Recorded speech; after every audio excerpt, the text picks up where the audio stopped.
flag of the United States of America and to the republic for which it stands, one nation, under God, indivisible, with liberty and justice for all.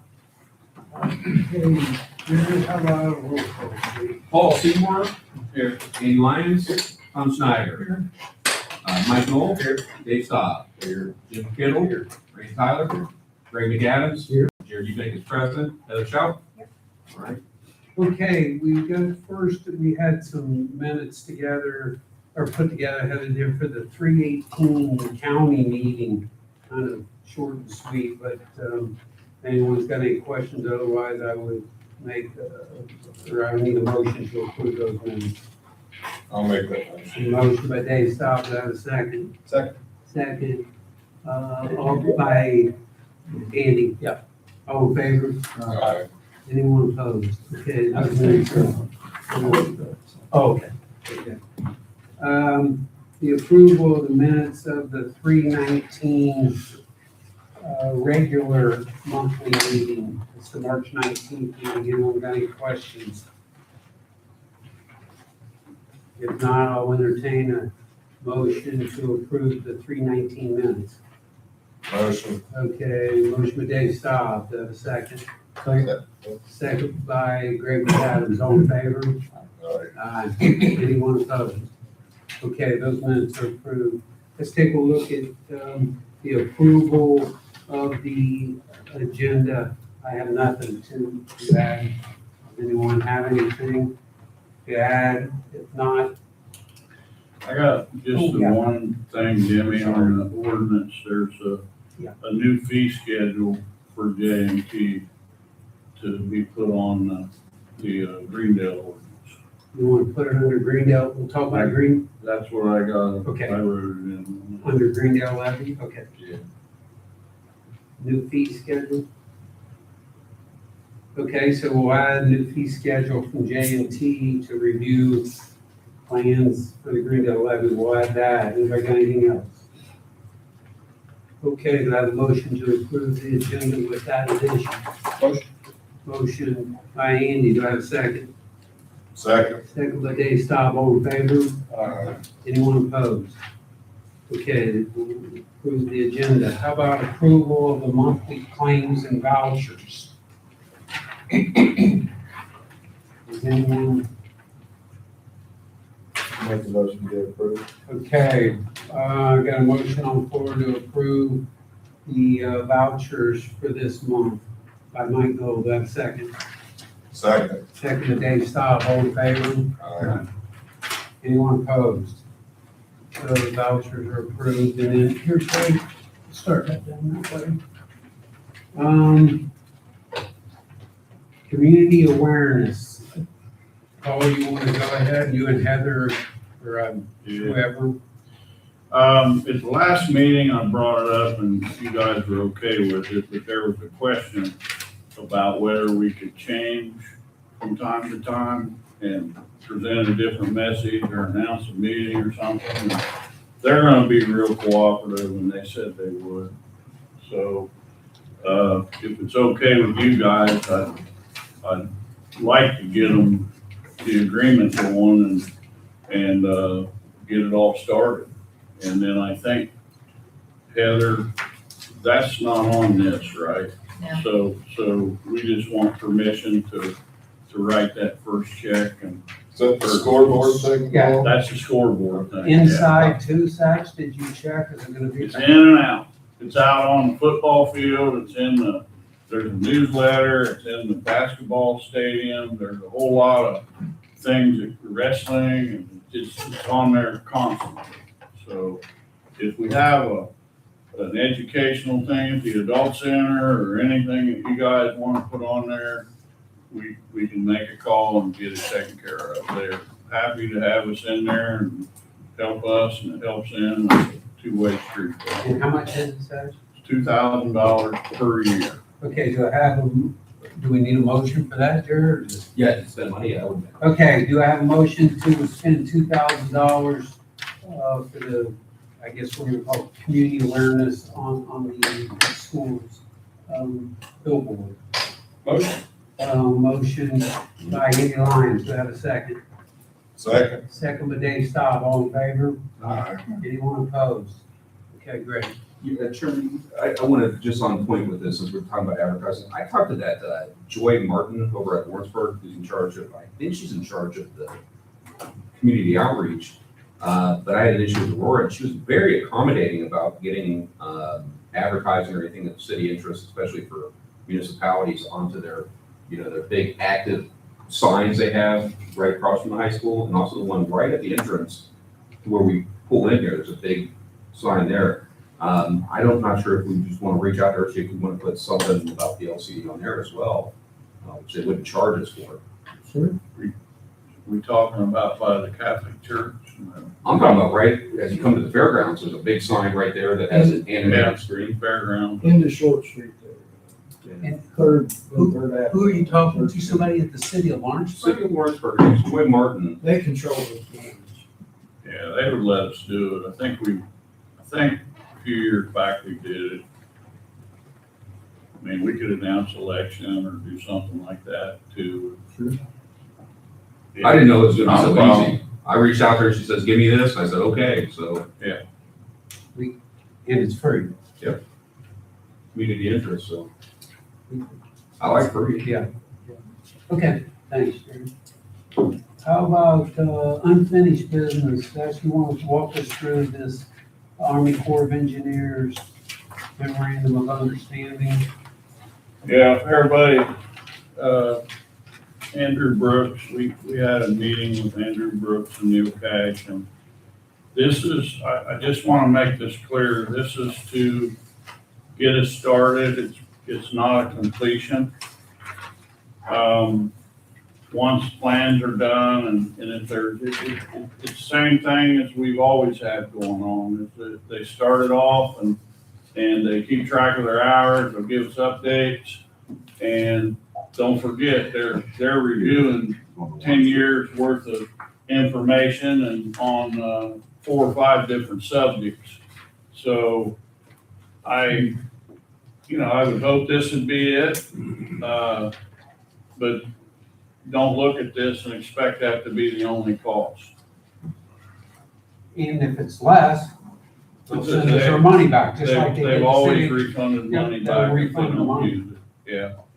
They do a good job of documenting things, and I'd like to see us okay that. The other part of that is, Heather, is they've requested, they would prefer that somehow or another we wire them the money, and if you guys okay this and you're good with it, then I'm gonna tell Andrew, and then he's gonna give instructions on how to get the money. They don't really want it mailed to them because the building's so big that they have problems of always getting their mail, which I get it.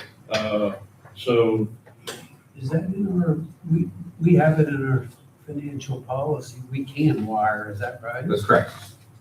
I don't know if this specifically said, but we just want to make sure that we keep our internal controls. Yeah, we So- gotta make, I'll tell you this real quick. So part of the statutory scheme, what we have adopted completely allows wiring. The one comment I want to make on wiring, of course, Aurora got busted in the chops a couple of years ago with wiring. So I know. I want to make sure that we talk about some protocols about, because it seems like it's going to be $100,000 or something. no, it's $65,700. $65,000 is enough to take some protocols to make sure. We can get wiring instructions and then we can call them to verify the wiring instructions. That would be the first start. But we gotta make sure when we wire, it has to be with dual controls. Right, exactly. That's what I was going to say. We need to make sure we have our internal controls in place and we have the dual authorization. Okay, Dave's always been available for me at pretty short notice. If I call him, he'll meet me, whatever we have to do. I think we can make happen. I think We've done it before. I can remember doing it, but it's been quite a while. Just not hell, we might have did it with these same people. we wired some money on a credit card payment or something. Remember, we had to get it to them. We've done it randomly. I'm not, It's, as long as it's, we have the dual controls, I don't mind wiring, but, Yeah. And That's this is what we've been waiting on, right, Paul? This It's is what our we've start. been waiting on, they got us to us, so I would need, you guys to yay or nay it, basically.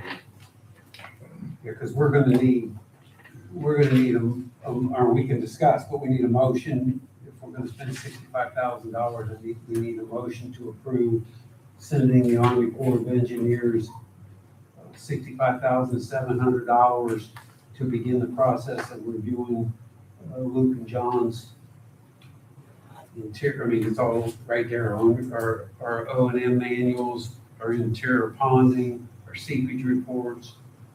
Yeah, there's a lot. I'll make that motion Okay. to have our procedures put in place to get it wired. Okay, we got a motion by Greg, do I have a second? Second by Mike Noel, all in favor? Anyone opposed? Okay, motion carried, so we'll get that off to them. Go ahead, Scott, I guess. Let's move into Jennifer's on the thing. Let's talk about, where we're at on our grants. You guys have a presentation in front of you from JMT and Jennifer's gonna be talking about it tonight, so let's let her get started. You ready, Jennifer? I am. Okay. I'm sure I'm sharing the correct screens here. So thank you again for having me. I did just want to bring an update. There has been a lot of new information coming out, especially over the last 2 weeks. So just wanted to bring an update on where we are with all of the flood protection funding plan, the requirements. I know some of these slides you have seen several times. I always just like to lay that foundational groundwork so that we're all coming at this from the same information. We've talked many times over that grant funding is a long lead item, and there's a lot that's been done already, and I'm going to talk about that success story here later. As we know and we've talked about, and I believe Jamie and Firm have both presented the outcome of the draft LAMP report, and so it's no longer that the accreditation process is pending, it is very much here, and so that is something to be very aware of. So, and I'll get back to that later as well, but we currently still have the provisional accreditation, meaning we are still meeting the flood insurance requirements at this time. And of course, everything else that goes along with why we've been doing this work that we've been doing to date. So just a reminder, we've been looking at all these different funding sources that with grants, that schedule is non-negotiable. So there is no push in schedules as it comes out. You've heard about the outcomes of the benefit cost analysis. And of course, we've certainly looked at what that local match is for 25% or greater. And that's the compilation of the resolutions that have come from this entity, from the city of Lawrenceburg, the city of Greendale, and of course Dearborn County. Just a quick reminder, and I really want to call attention to the engineering and permitting costs. We've been showing this slide for quite some time. It's been shared in different outcomes and packages. We've been rounding up saying $70 million, and of that looking at that 6.3 million, which is shown right, hopefully you can see my arrow as well. The total engineering permitting costs to move the overall project, talking about it as a singular project, just as the accreditation process looks at it as well, between Lawrenceburg and Greendale. So a few things, the BRIC grant, we've always talked the BRIC grant was the primary option for full funding under one program. We had met over a year ago with the U.S. Army Corps of Engineers.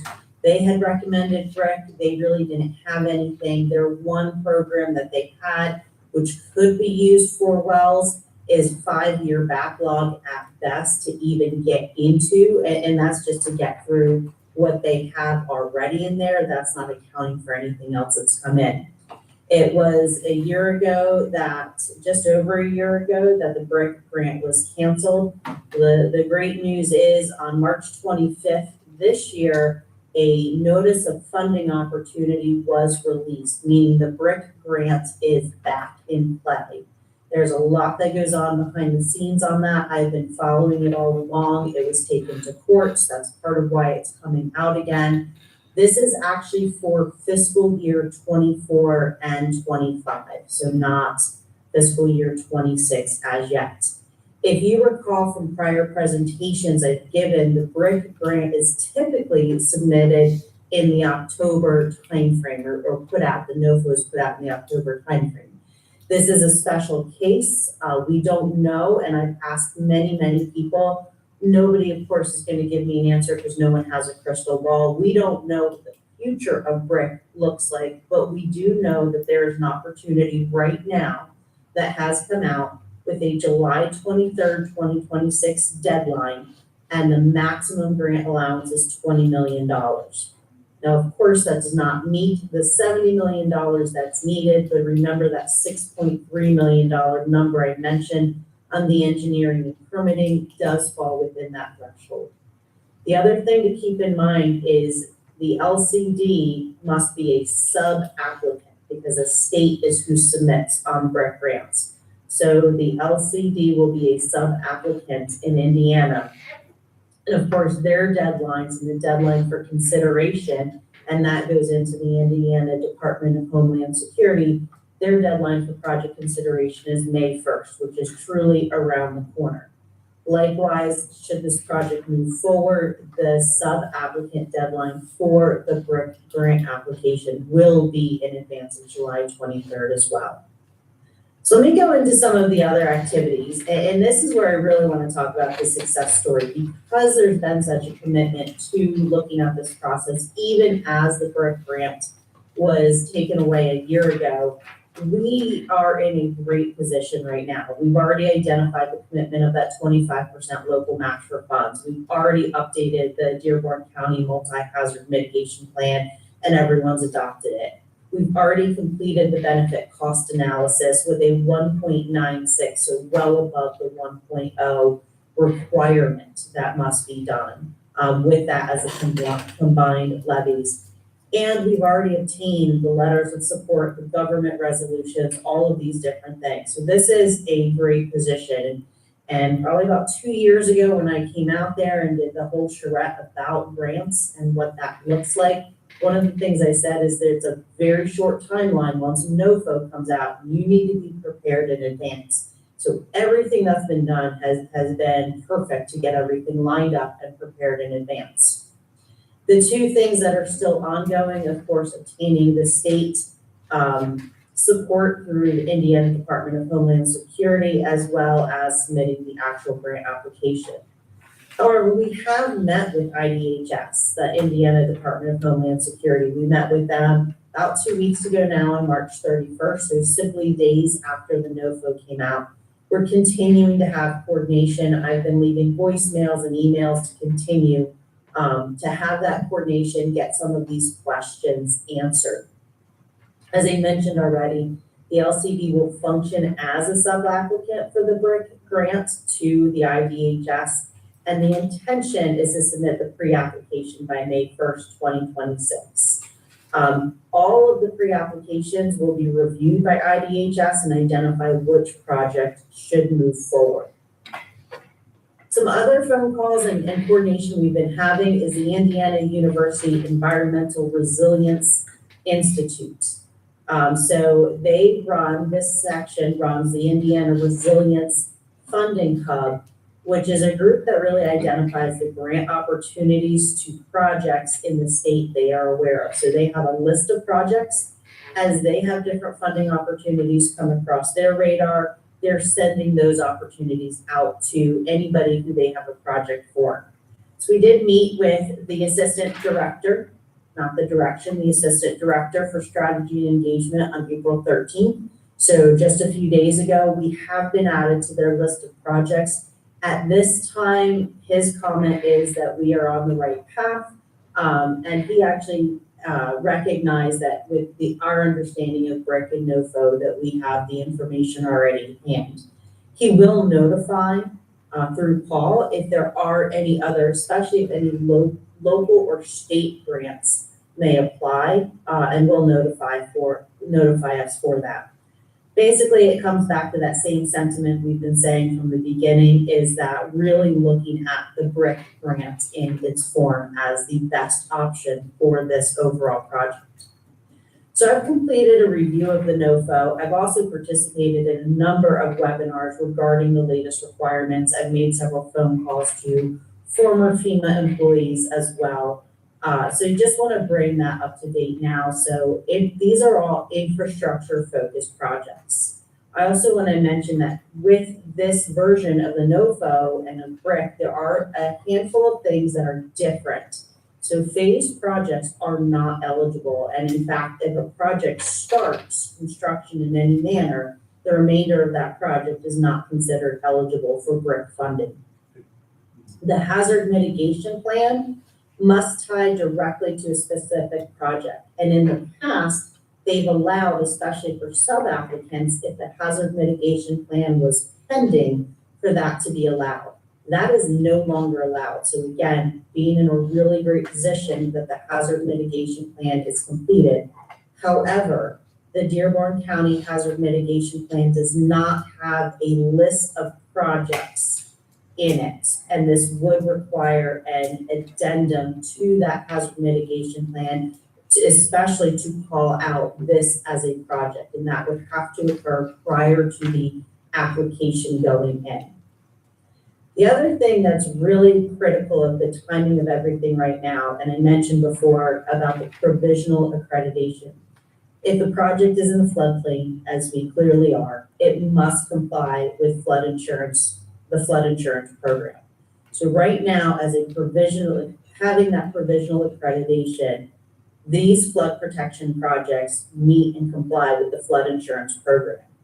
So it is critical for these projects based on the FEMA accreditation process to move forward with at least securing funding in the engineering and permitting aspects of this. That will help with moving forward in the accreditation process to show that that effort's being made. And I know Jamie and others can speak probably much more in depth about Flowmarsh. We need to, but this timing is critical because as we have talked with FEMA on the LAMP side of everything, the earliest they would start and kind of push anything forward is 2030. And we're using that as a worst case scenario.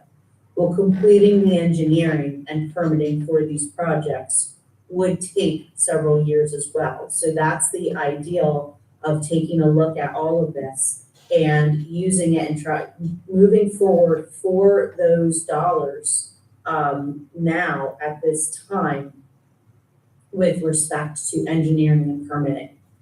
As I mentioned, we really are, I'll go back one, we really are in a great position in many of those webinars. People are still struggling with their BCA.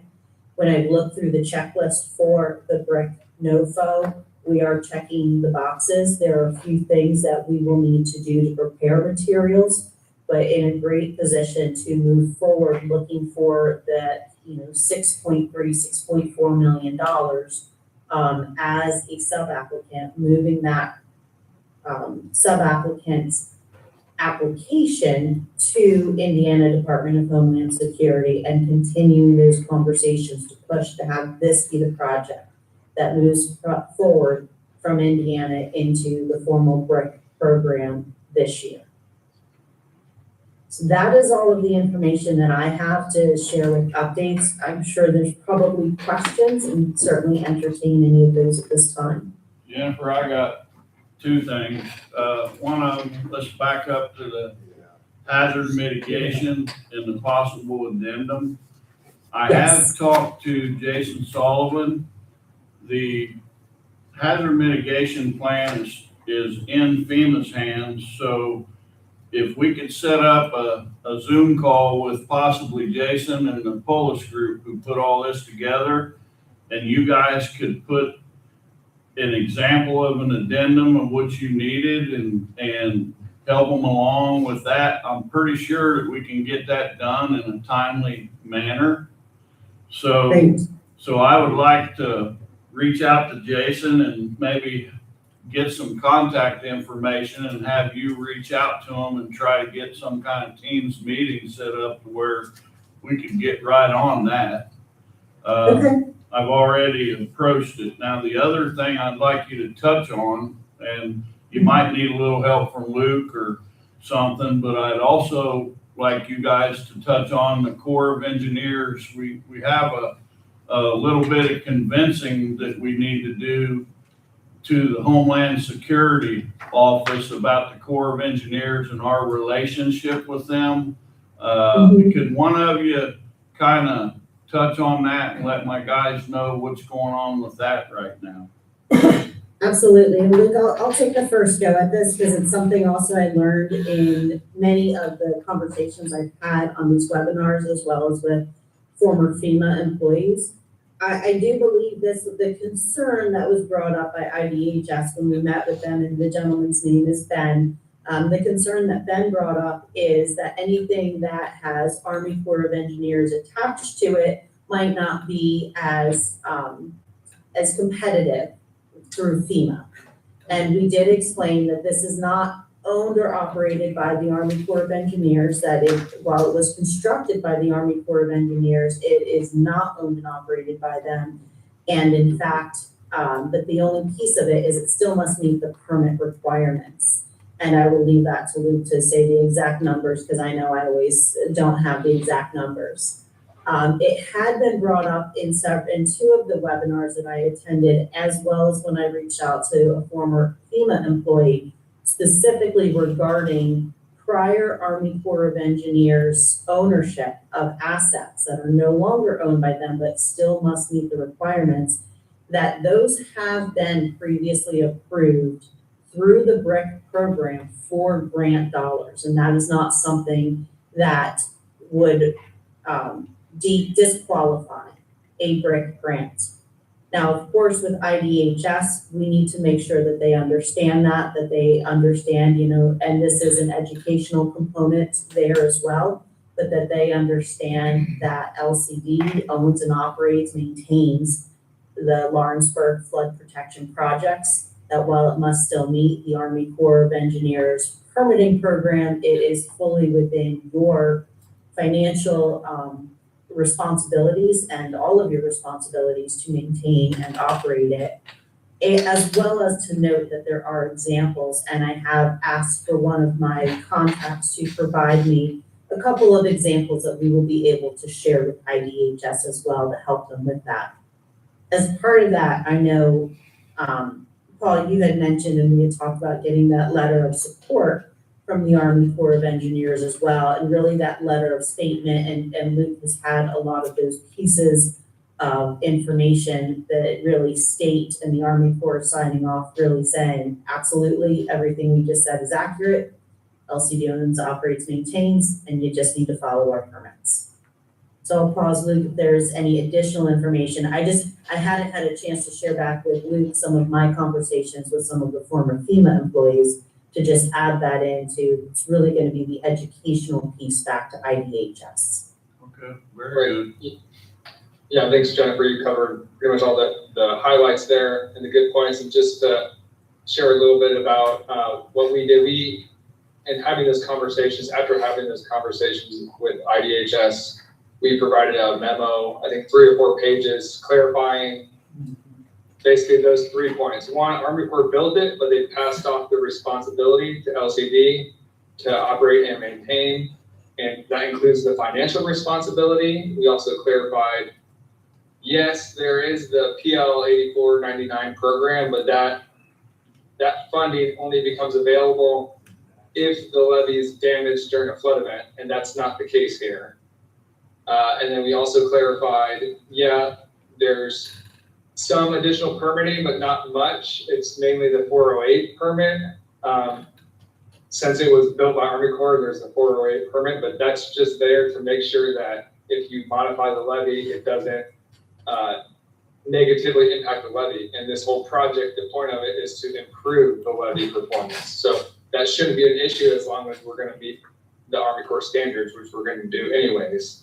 So we clarified those three points in a memo, and then it was also mentioned it would be beneficial if Army Corps could write a letter of support and also affirm basically what we said in this memo. So, and Jennifer, we didn't share this with you yet either, but we met with Army Corps earlier this week to talk about the MOA, and we asked them, hey, could you write this letter? And they said they don't think they think it should be fine. So we forwarded along our memo just so they had some of the language that we were using. And the one thing was Neil Cash was going to check with his supervisors to make sure that there wasn't any unforeseen reason why he couldn't write that letter. But so we haven't heard back from them. That was just 2 days ago. So we'll follow up. We told them the deadlines of May 1st, and the sooner the better. So I'll follow up here by Monday if I haven't heard anything, but it seemed positive, their response. Me and Luke talked today, and I honestly, the last 2 weeks these guys have been working real hard on. There's been a lot of things that just pop up that I just tell them, hey, get right on it.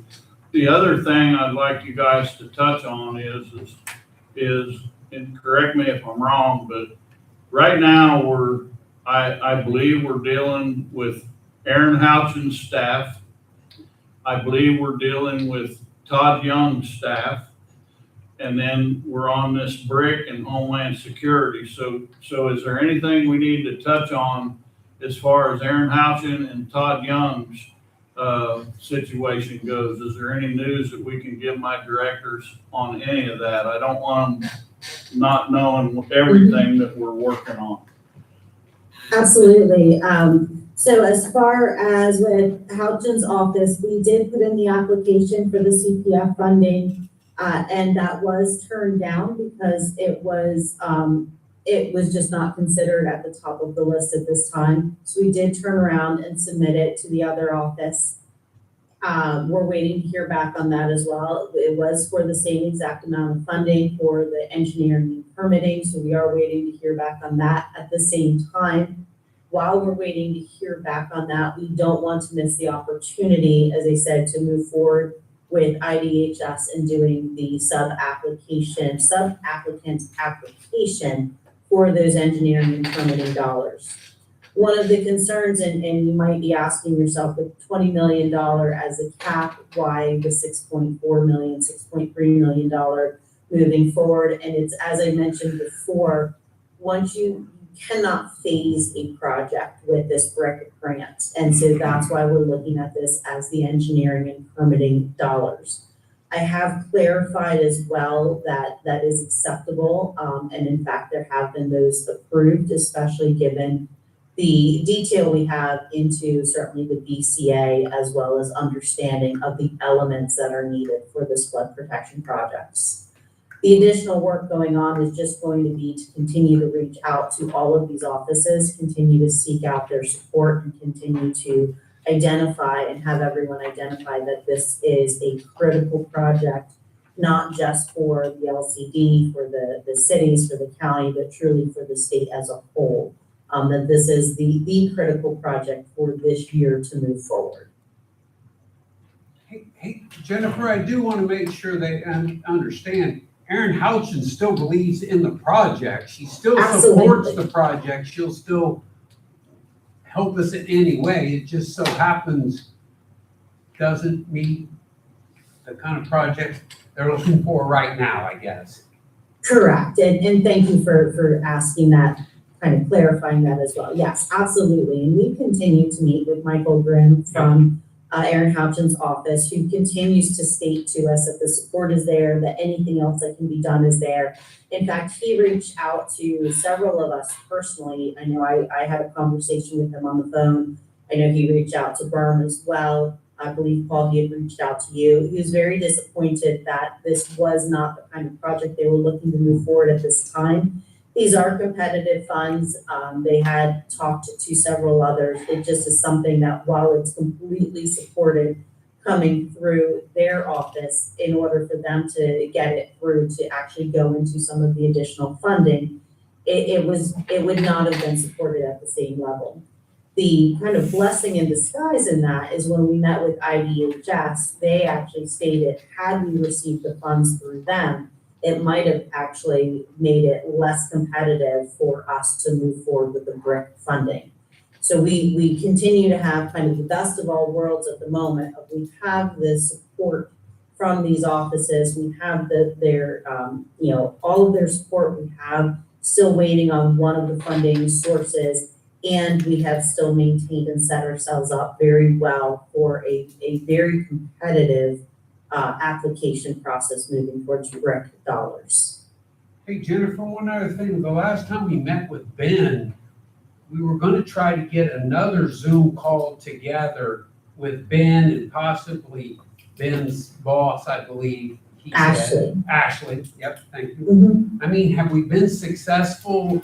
I know you guys, you've reached out to them. Are we getting connected for another meeting with them or what's their feedback right now? I have not gotten confirmation back about a meeting at all, so I left Ben a voicemail today, as well as an email today, and given the pending deadline of May 1st, I'm going to just start being very, very even more aggressive, Yeah, just to get the confirmation back, because again, we have a limited amount of time. We nearly completed the application for May 1st. We're still working through a few of the final details on our end, just to make sure we've got it very solid. And so definitely want to have those phone calls with him. And as I mentioned before, really one of the biggest pieces at the moment is to continue to push this project as the most critical project for the state to move forward with, but also to provide that education that the Army Corps connection is not detrimental to this project at all. Jennifer, I don't know if you can answer this question or not, but if we were fortunate enough to get the money for the engineering permitting, how far out does the length of those permit? I don't know if Mike or Luke could also know, how far out does the length of those permits, are they still good? Or, I mean, are we looking, when you get the permits for, a project like this size, would they be good for 5 years? Or what would we be looking at? Because we'd still have to, research and get the grants to do the work itself. We would still need to research, get additional grant dollars for the actual construction. So one, you're taking those grant dollars, the amount needed down. It doesn't affect the BCA because it's all still together in that component. It's going to be based on the exact permit. Environmental permits vary from, 2 years, 3 years, however that looks. So it will be based on the exact permit. The reality is, we get the BRIC dollars, it's awarded, we find out about it, probably are able to get started January 2027, January to March 2027. By 2030, what we're looking at from a timeline and the criticality is the engineering and the permitting, the engineering, of course, coming first, the permitting after. And some of that permitting can also be even pushed a little bit as it has to happen during construction. But you take that, the 2 to 3 years that's going to take, that really sets it up, puts it in line that work is done.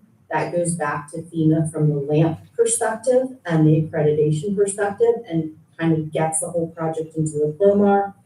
And then at that time, that's where, not knowing what grant dollars will be out there, the assumption is there would be more. But again, looking at BRIC and looking at some of the other hazard mitigation style grants, that would be lining us up for a 2030 grant application for construction. So what it really does is, and those permits then would be in line with basically getting into construction. As I said, it's not an exact answer because, Yeah, I know. they're not so much the unknowns, but it's going to be based on exactly when they're submitted, exactly which permit we're looking at, and they're all case by case. Okay, thank you. I've got a question. The hazard mitigation plan must tie directly to a specific project. And that requires an addendum to that plan. Are we talking about, are they one and the same? The county's mitigation plan the same as ours? What it is, Greg, is then there would be a spot inserted into that hazard mitigation plan that would spell us out specifically and both projects that needed to do. In other words, Mundell and Associates and JMT would have to give them a good description of those projects and a lot of details, and it would have to be in a certain section of that hazard Well, I mitigation. get that, but are you talking about the county's mitigation plan or ours? It is the county's Okay, mitigation. that's what I It's all thought. one and the So same. wouldn't that have to be approved by the county before?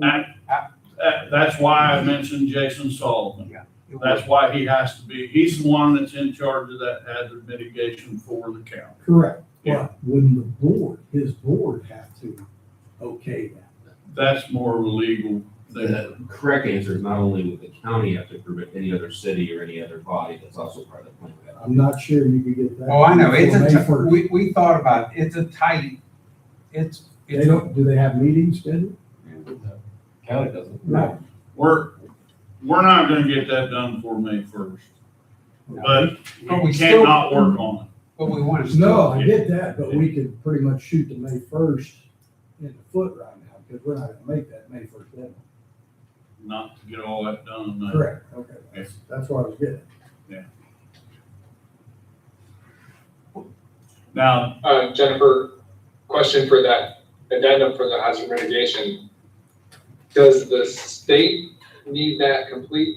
But does the state need the addendum complete by May 1st, or does it just need to be complete by the July 23rd final submittal to the The group? July 23rd final submittal. So the May 1st is basically it's an application, or essentially think of it as a pre-application. It is so that IDHS will look at all of these sub-applicants, applications that come in, and they'll determine which one should move forward into the actual BRIC program for the federal dollars.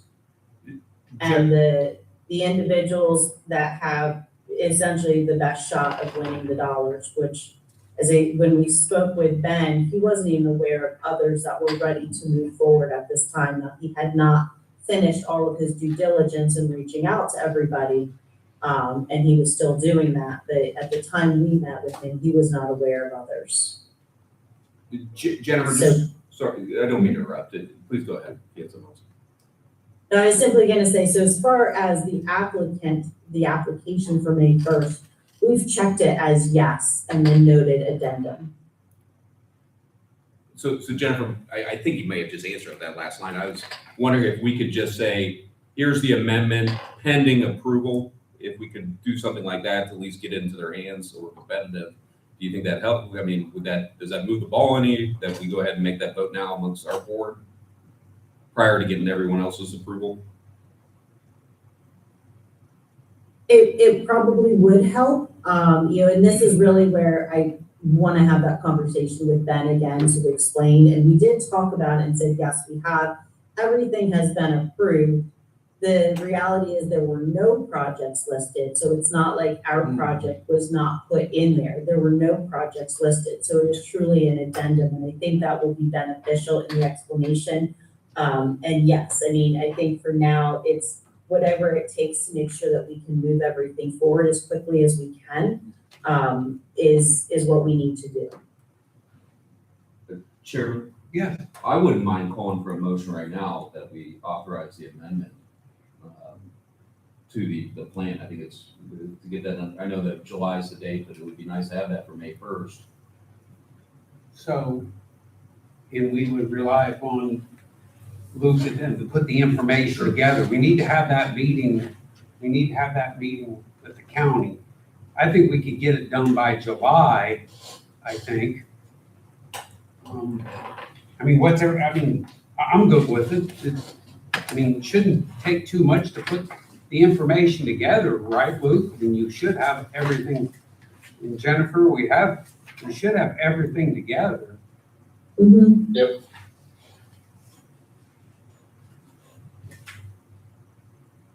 Anyone got any comments on?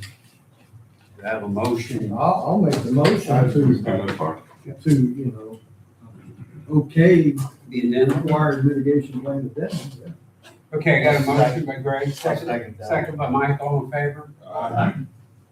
Anyone opposed? Okay, thanks, Jerry, great idea.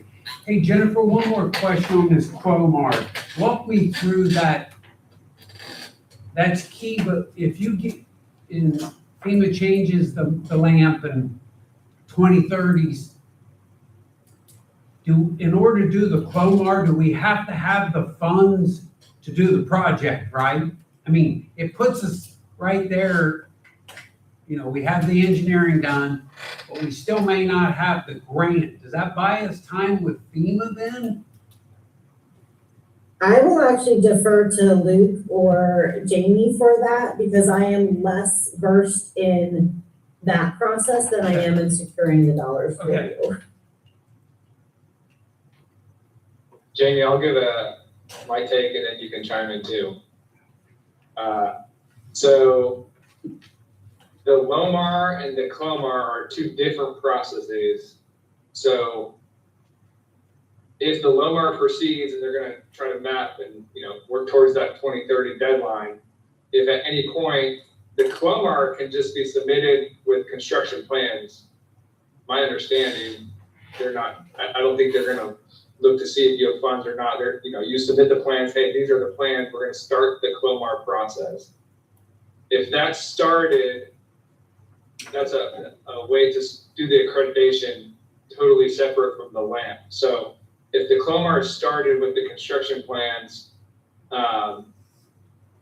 it was the answer we got when we talked with the FEMA people, like what happens if the CLOMAR has started and the LAMP is in process. It was kind of a gray response, but in general, they were like, we would look to see, we would kind of look over at what's going on with the CLOMAR and take that into account.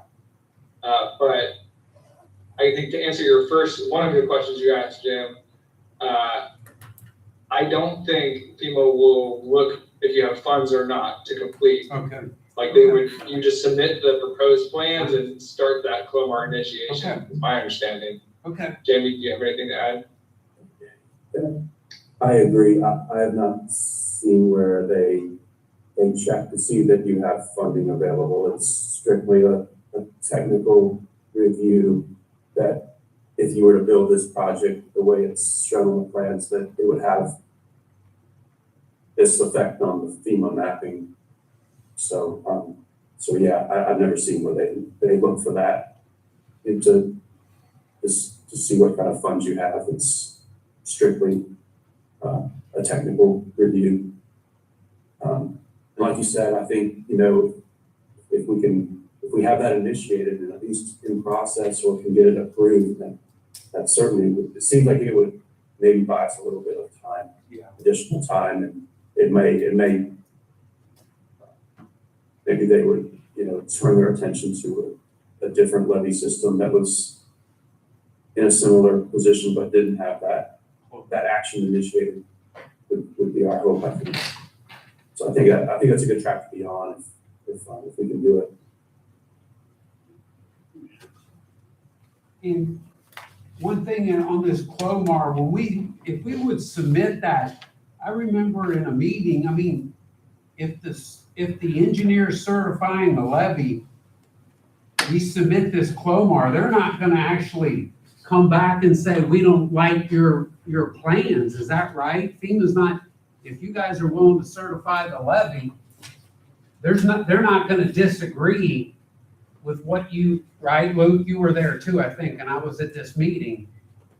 Right. It's not like they're gonna take our engineering and say, we don't like something, as long as J&T and Luke likes it, we move forward. It's not a rubber stamp by any means, but we get to move forward. They're not gonna send it back to us and say, oh, we want something else. As long as the engineers that are gonna certify the levy, we move on, because I remember that conversation. Right. Okay. My general sense is FEMA, it's more of a checkbox Right, type review with, as long as you got the engineer stamp and all the right. items that you need, if you meet all the design standards, they're just gonna say, okay, there will be some technical. Right, but it's review. more checkbox versus the Army Corps, which will get deeper into the weeds and they'll have more comments. Cause they're looking at it from the perspective of their design standards and their infrastructure through that 408 permit. So, Okay, thanks. What about SAG and what do you want to be handed this The out? only reason why I just passed that sheet out was to stimulate you guys' train of thought. You know, there's gonna be a lot of work done. We've done a lot of work, for a long time on this grant, and they're right in the thick of things. And there's gonna be things pop up, and I just want you guys, I hope this just helps you, just think about what, if certain things happens, which direction do you go? And where do you move from here? So all that piece of paper was something to help you think of things that might happen. And in doing that, you guys might have some of your own thoughts. You know, it's just a way to keep us thinking about what we got going on here. I know this is a once a month meeting. I know that as far as me sitting in this chair and the way things happened the last 2 weeks, they were just things that we had to act on. So, you know, I think these guys have just done a really, really good job of telling you where we're at, what we've done. I know that there's people out there saying to probably you guys, hey, how's the grant chasing process going? I hope this helps you answer some of the questions that you might get asked. Yeah, Paul, I took a look at these questions, everyone needs, because there's some different scenarios on what might happen along this way and what decisions this board's gonna have to make. So I think there's some great questions. So in summary, I guess, Jennifer, I mean, we're asking the board, I think, do we want to move forward? I guess, I mean, we're right here. Do we want to move forward with filling out the application, working with the county? We're pretty close. I mean, you've done a lot of work, and so has this board. I mean, what's everyone's feeling? You want to move forward, I'm assuming, and I shouldn't assume. One last question, Ken. Todd Young and Aaron Houchin, can they put any comments in to Homeland Security? I'm sure they've worked with them before that might help that situation. It will not hurt. So absolutely, and that's part of the strategy over the next period of time is to have them be on board as well. I'm reaching back out to Michael Graham and having some of those messaging, those conversations where we're moving forward with this to also keep them in the loop. Assuming, of course, as, you know, clearly my recommendation is, you know, keep moving forward with this application, keep this moving forward and secure these engineering and permitting dollars. And assuming that's the direction out of this evening, you know, that's absolutely going to be some of those next steps. Because all of the support that for this project as a priority is necessary. Thank you. So Jennifer, what I'm taking out of this is that we really need to get right on this county addendum thing. Absolutely, yes. Okay. I'll be making some phone calls and sending you some information in the morning. Okay, and say I will make my schedule work for us to get this meeting happening as fast as possible. Anyone got any questions? So, I mean, it sounds like unless someone's got a jet, we're gonna move forward. Yes. Okay. Yeah. Thank you. Very, very good job. That was Thanks, excellent. Jennifer. Yes. Thank you. All right. Let's listen to Mr. Rizzo next. Okay. Surprised him again. Yeah. Thought him on, yeah, he's usually on top. Well, we started earlier in the meeting, so he won't be rushed. You did that for me? That's, Yeah, well, that's part of it. so let me pass these out for me. So what she's passing out right now, well, I'll tell you what, while she's passing it out, I'll wait and I'll talk about something else at the moment. So, last meeting, I was not here. I gave some information to Paul, and I don't think the information that I don't think I was clear enough with it. And when I got back into town, Paul and I talked, and I wanted to come before you tonight to clarify it. And this is nothing on Paul. This is, I'll take the blame for this. But if you remember, we presented Paul presented the welding quotes at the last meeting. And after returning, he said that you guys kind of approved going with one of the two low bidders. Either DeBraw or Priority Steel. They were like $138 an hour or $134 an hour. Dreecast was $214 an hour, and Acuren was $273 an hour. Okay. And I did have a note here, and this is the part where I think the confusion. At the 273, that included the post-weld inspection. Okay. So they would make the repairs and then do the post-weld inspection, which the Corps is going to require us to provide to them. And we were actually going to use Acuren because they did the first inspection, right? And we provided us the information, showed us the repairs that we needed, and we presented that to the Corps. The Corps is waiting for us to move forward and now make those repairs and then prove with another post-weld inspection that they're good. So if we go with one of these other guys, I think we're going to end up paying. I know we're going to end up paying a lot more money, because I asked Acuren, I said, so can you separate your inspection from your welding so I could do an apples to apples? And he told me it'd be the same price, because he's got the guy there that's doing the welding, and then he'll do the inspection. They're doing it all at the same time. Okay. So I just went back. I would assume if we hire one of these other folks to do the welding, then we're paying them another $273 to come out and just do the inspection. And I went back to their original quote 1 year ago. It was April 17th. And if you remember, they provided the original repair, inspection, and repairs. And we went with just the inspection at that time. They gave us a daily rate, so I broke it down just 8 hours a day. And on inspection, that came out to $363 an hour. Okay, so the 273 is actually cheaper than they quoted a year ago. And their welding repair, if I broke that down, including the equipment and everything, it was $400 an hour. So I just want to give you, if you want to stick with your original decision, that's up to you. But I don't feel like I provided all the information accurately so that you can make. When they submitted the bids, how were they supposed to submit them? With the inspections or without? Well, we asked them without it.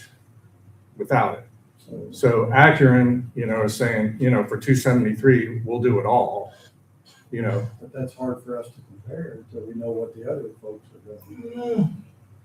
Well, the other ones aren't doing we did not hire them. We were going to use Acuren to do the inspection as a qualified. They did the first inspection, so we were just going to, I don't think we want to change inspectors in midstream of the project.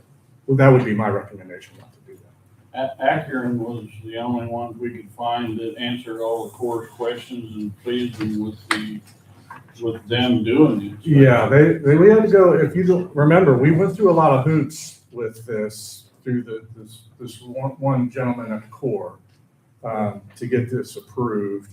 And so that's where we are right now. So I don't know if you want to Can ask I any make it? questions. Can I ask? Yeah. Absolutely. So there's a lot of moving numbers there. I'm a visual guy. Okay. So, I mean, it looks like from our minutes, we hired, motion to hire, DeBraw or Priority Steel for the welding since their rates are so close.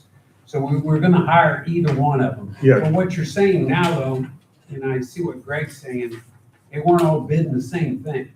So when we asked, so the project was gonna get the welds repaired, Right. and then you were gonna hire the Acuren to come back in Right. and review inspect all the welds, and then give a follow-up report to say they're good.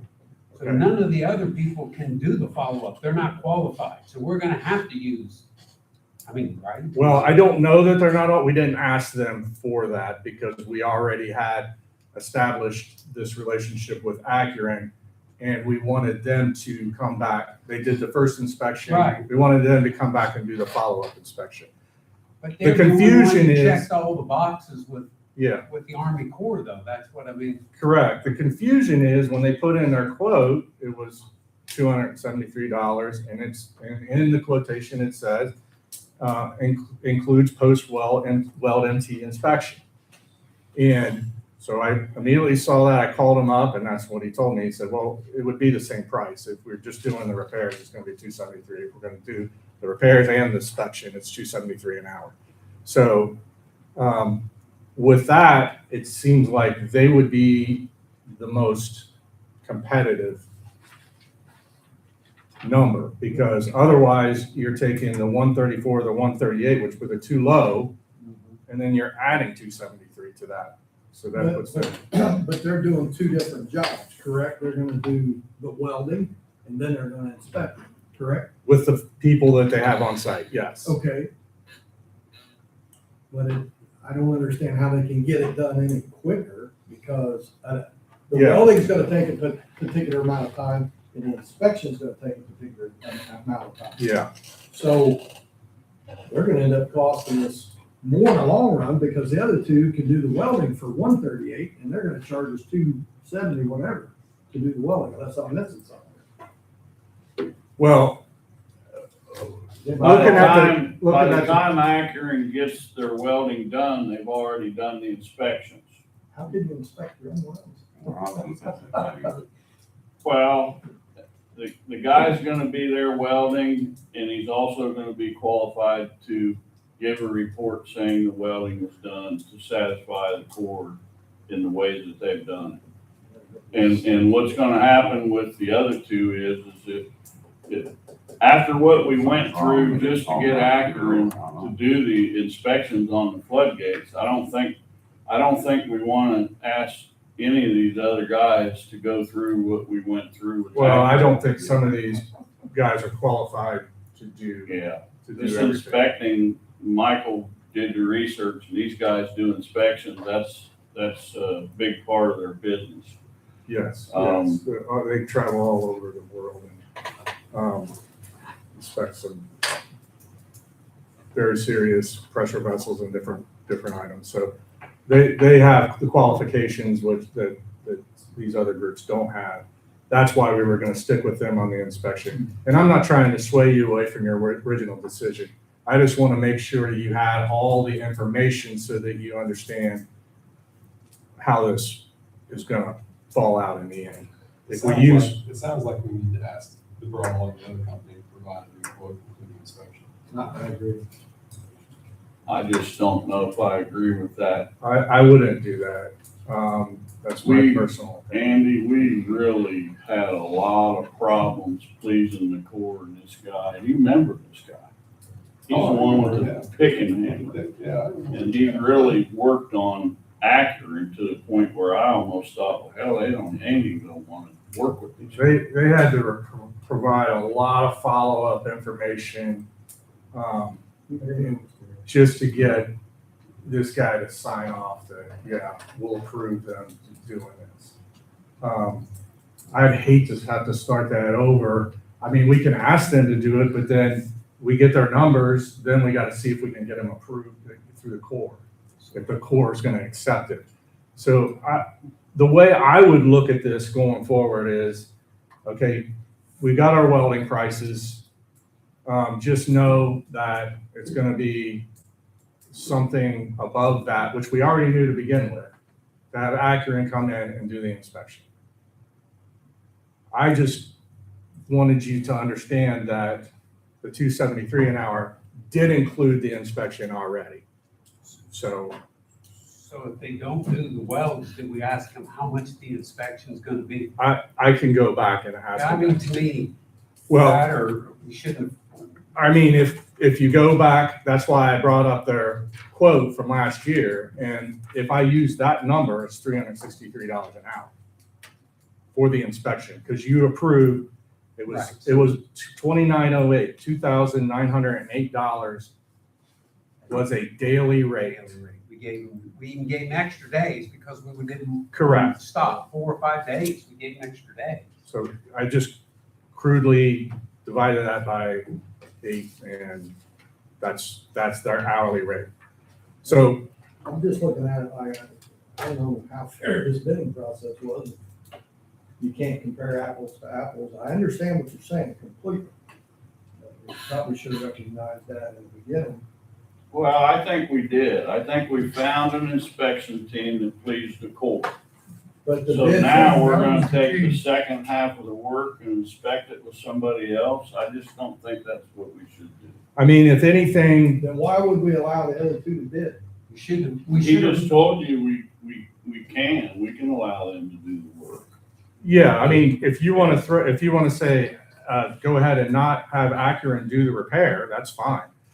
No, that's not what I'm saying. Why in the beginning didn't we just say, we need this bid to include? Greg, we tried to find other people to please the Corps, but we couldn't. With the, But that's what I'm saying, then those two folks wouldn't have been able to put a bid in. they didn't put a bid in. Well, they would have. Inspecting. Because we didn't ask them to. That's what I'm saying, Paul. We should have said, look, this bid includes inspection, the work and then the inspection. And if they can't satisfy the Corps, then they couldn't have put in a bid. yeah, we should have just let Acton do the whole thing. Why did we We'd should have have one said it bid. was a specialty. Jerry, I'm looking at you. Isn't there some kind of, they're special and we can just hire them and, So I'm looking at the person, right, my head's a little spinning on Yeah. Mike, but, I mean, the issue, of course, is it's a public works project, so you have to follow that. Okay. Right, and, Well, But the issue- The key was you had to find someone who could do what the Corps wanted to do, and there was only one company or two. you got me before I can finish, Tom. So one of the things is I do believe this is a special issue. I mean, basically, we have something that is, the Corps of Engineers has specified we have to do it this way. Therefore, I would consider it a special project that would allow us to hire one company without doing other bids. If they're the only body that can do it, well, then by God, we can hire them. If that makes sense. Do we have any idea how many hours we're talking about these repairs to take? At this point, no, because we specifically were bidding this per hour just to get through this step. And then basically go through the reports and take them out in the field and let them generate, some type of proposal. I mean, they could give us a quote then or an estimate of what they think the total cost is going to be. That's why we went it hourly. We thought the most simple way to narrow it down to, who we want to use. I think we spent 4 days looking at every gate, coming up with a map for the repair work.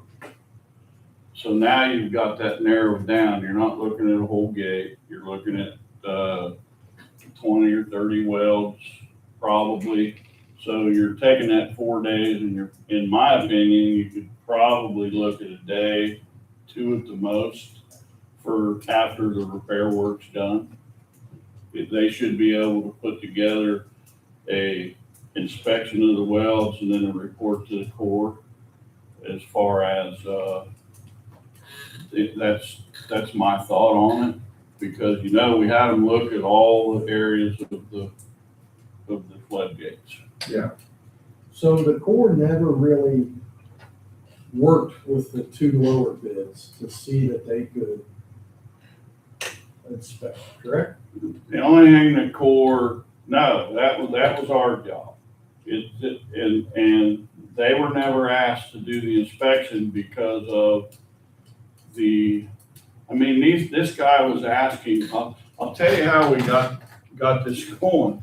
This guy was asking for naval, shipyard, submarine, building things, and I had to call Neil Cash, and I had to call, Andrew Brooks, and I had to say, hey, guys, I can't find anybody. Everybody's saying you're out of line on this. This is how they build submarines. Can we do something here? And me and Mike know is that he said, Paul, he said, let's back up a little bit. We're okay with what you got going on. I mean, it was literally. Well, yeah, so the biggest problem was that this one gentleman, Sam, I think was his name, right? Is that correct? Maybe I shouldn't mention names, but this one gentleman was asking for standards that the original gates were never built to. So that's when, going back to the Corps, they said, look, this is your gate. You built this. Now you're holding it to a higher standard than what you constructed the original gate to. They agreed and they backed off and said, we're holding you to the standards that the gate was built to. So this is all the stuff that we had to go through when we were working with Accurate. Why can't we do this? Why? Because it's not gonna make us look very good if we've taken these bids, made a motion, passed it, now we're coming back and changing it. So why can't we go to just throw all the bids out, ask them to resubmit with inspection, and tell the other two what all is gonna be involved with the inspection? I don't disagree, but have we really asked for bids? We've asked for a Quote, an I'm sorry, hourly rate. maybe I'm stating it. So we haven't really awarded a job per se. Right, Jared? I can't remember, didn't we agree that we were gonna hire one? That's what I- Scott made the motion to hire, Grow or Priority Steel for the welding, since their rates are so close, and I'll second it. I say just go back and ask them to do the inspection. But we I have to would get, rather us, guys, I would really rather us let one of them do the welding and then let the other group do the inspection. yeah, I would too, because we'd have to Go get through them that approved as a nonsense Corps. again with the Corps. Yeah, we'd have to get the other two approved, Well, it Greg. sounds like what you two are describing is that they wouldn't even want to try to get okay. Well, I don't know that for a fact, That's what I'm saying. but what I'm saying is, I'd rather not, and you guys decide what you want to do, obviously, so I shouldn't speak that way. It would be a shame to have to go through this whole process again on the inspection with someone else. Whether they're qualified or not, it was a lot of effort. And that's fine if you guys want us to do that. That is absolutely fine. I think based on your question and what I'm gathering and hearing from you guys now, I say, let's just go with one of these. Let's just keep your motion the way it was. And then when it's over, we'll ask Accurate to come back in after the welds have been done and have them do the inspection and write us a report to get to the court. Let me respond to yours, Mike. Were you gonna be there on site when they were doing any welding? Or do we need to have someone there? I mean, Or maybe just Paul being there as they're doing the welding?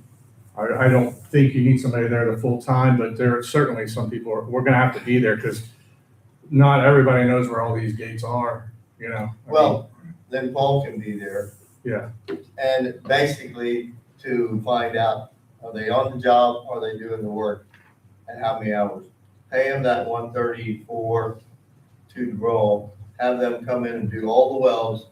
And I agree that we need to have the same inspecting team come out and inspect those they're familiar with the gates, they're familiar with everything, and just hire DeBrawl as the welding contractor to get them all done. I would be good with that. It's fine.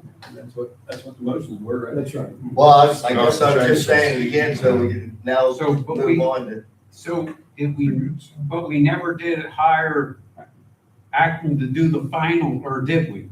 Did we, Yeah. There's a motion to hire them to do the inspection after the welding. was for done. $273 an There was hour? an estimation from Right. Paul, from Mike, that it was gonna be about a day's worth of work to do the inspections on all the welds. I think we did that in the beginning. Okay, didn't we? okay, Yeah. Nothing changes, let's move on. Okay, okay. so Right. I apologize for throwing a lot of, Motion then We to- already did. a lot of confusion. Oh, okay. Yeah, Of that's course, right. Mike, I'm so confused now. I don't. Well, that's why I was trying to clear it up. If we're hiring DeBrawl, I think we're fine. We got it, that we're hiring them. okay. You know, I don't know if we're still hiring them at the same price we agreed to, but we hired them. Yeah, we are, we're hiring them for the exact The same hourly price time they that are. we charge for the- They're not- 134 an hour. My answer is, we're good. I just, And I hope nobody misunderstands what I'm saying. I wasn't opposed to those folks doing it, but the way it probably should continue, because that's not gonna make us look very good. We accepted a little bidder on something, awarded it to them, and then now we're changing stuff. That's just, we can't do that. So this will work out. I think. Okay, very good. So what I handed out was, so we got 3 people to respond, so just take us back. We're talking about the US 50 levy gate. I said we're gonna look at an option for taking the gate off the rails, cribbing it up, and then doing some sort of repair, doing whatever repair we need. And then that frees up the actual gate closure project to do any time, right? So we don't have to coordinate these activities. So we took a look at it. These are the only 3 people that responded. So Gould and Smith was clearly the low. I had to double their bid because basically they threw in a price of $9,609, but that was just taking it off, and then basically then they got to come back in.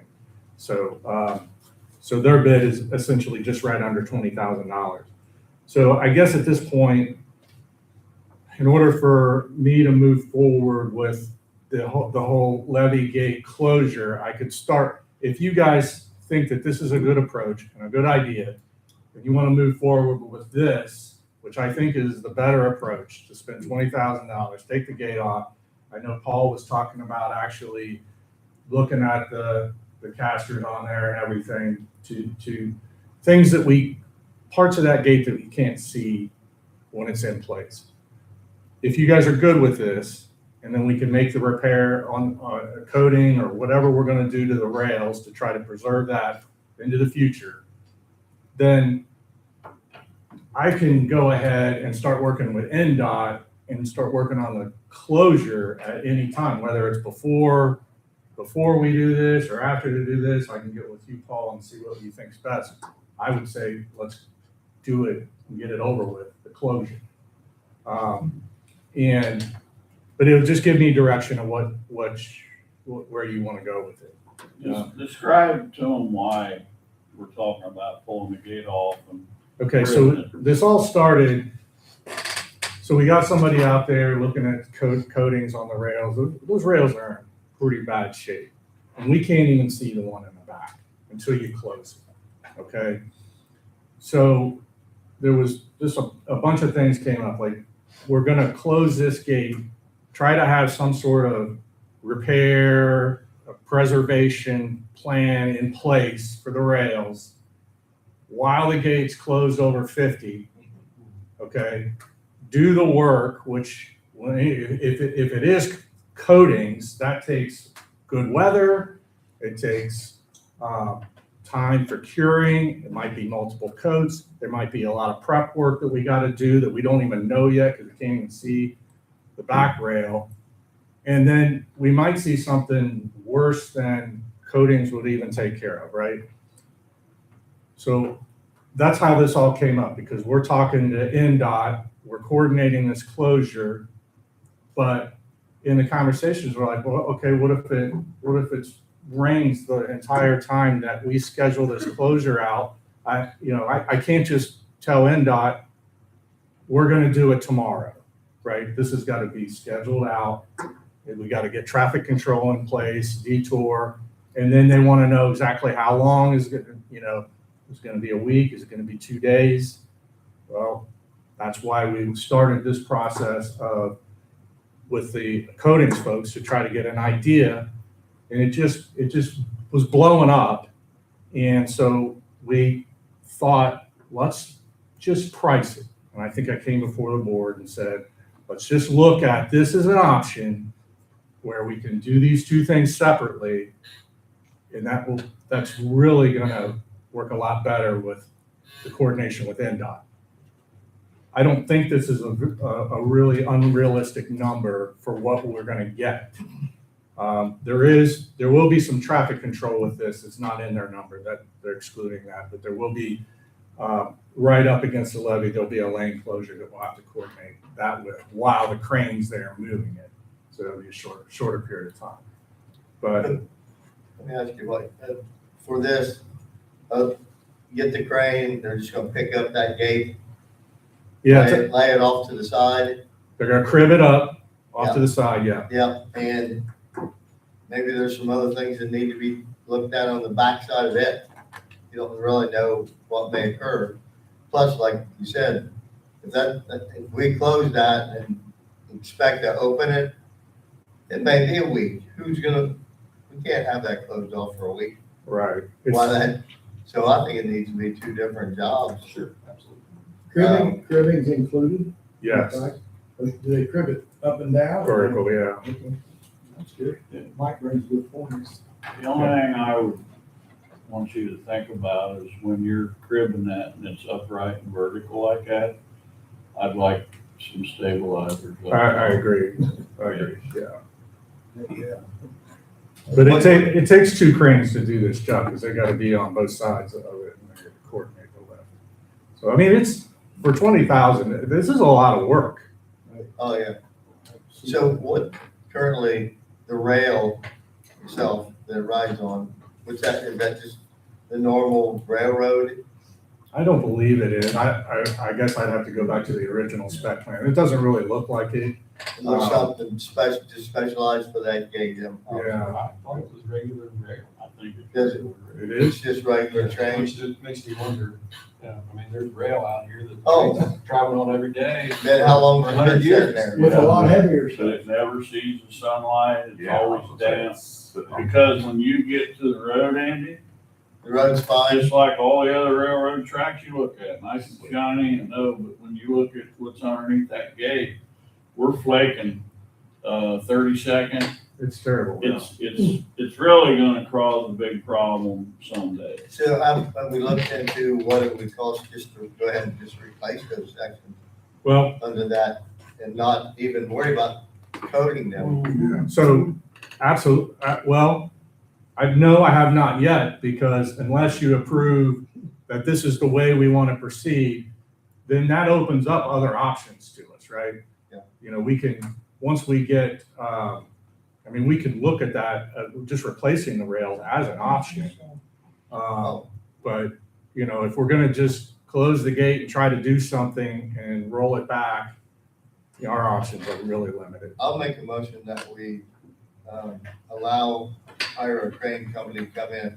We get that gate off of there, work on the gate separately until that's ready to go, and get the rail repaired and fixed, put everything back together, and ready for the closure then to contact NDOT. To do the closure after we do. After the repair is totally done and ready to go. A low bit of Smith Crane Service, 19,219. That's what I would make. I'll make a motion to hire them to do that part of the job. I guess my only question is if you're making that motion, are you letting us code it? Or do you want Mike to do the research on blueprints to see what it would take to replace rail. So that, Because you don't have Inspect it after the gates. After the gates off there, but I've seen too many cases where these coatings are supposed to be the answer to the world, and they turn out to be terrible.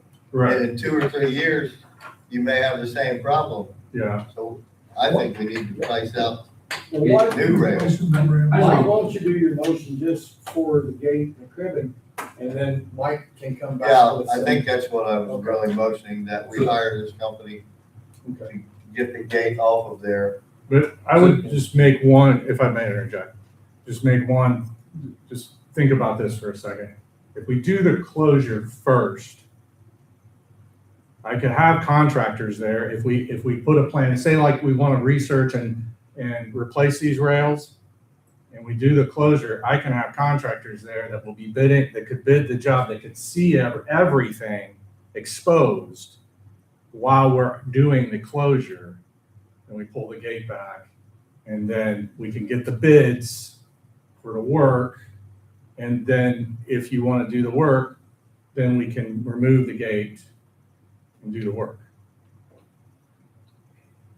Does that make sense? As long as it opens and shuts, okay, you gotta be worried that It'll you. open and shut just fine. It will. Yes. Okay. It'll, That thing is not coming off those rails, no matter how corroded they are. That's right. yeah, it might not Well, roll. I don't think, It's I unbelievable how Sure. hard it I rolls. wouldn't think it would matter which direction we went, because you're gonna come out with the same thing. Is I was just looking to get everything off of there and prepared, and then do the closing. But you can close it now, like Eddie said. The rails are good enough, you can close it, get that part done, then take it back, and then take it off. Yeah, if we don't think it's good enough now, then we need to be working tomorrow. Yeah, you're right. Yeah. Now, You're right. the only other thing is I would like you to look at what type of material in rail that we could put back in underneath that gate to where it wouldn't do this again. Yeah, I would not go back with just steel, carbon steel again, or whatever type of steel that is. The deterioration on that's really bad. I would upgrade that, and then it's good for a lifetime. Mike, will you remind me of your motion? It's been a minute. It's basically just to hire the company. Well, to make a correct it. motion to hire the company that will crane the gate off of there. And that company would be the Golden Smith Crane Service, that the company? Yeah. Okay, And put it back. and put it back. So that's the first motion. And then I think if we can get a second on that one, and then I think we should make a second motion about the other issue, just to keep it clear. Second. So I guess my question is if we roll